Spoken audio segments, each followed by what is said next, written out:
and body of evidence. A new study finds a surprising amount of pollution in people. Should we worry? From NBC News World Headquarters in New York, this is NBC Nightly News with Tom Brokaw. Good evening. Scientists have been studying chemical contamination in our air, land, and water for a long time, but now some are beginning to ask questions about the contamination in our bodies from products that we use every day. NBC's Robert Hager tonight on a new study, a small start, that is raising big questions.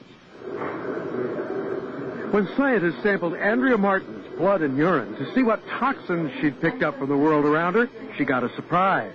I had 95 chemical contaminants in my little body, and it was very mind-blowing.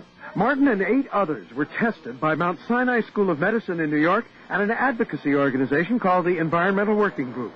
On average, the 9 had traces of 53 chemicals known to cause cancer in human or animal tests, 62 toxic to the brain or nervous system, and 55 associated with birth defects.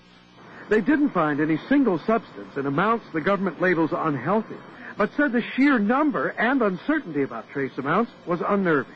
Irrefutable proof that humans carry in their bodies scores of industrial contaminants, most of which didn't exist 75 years ago.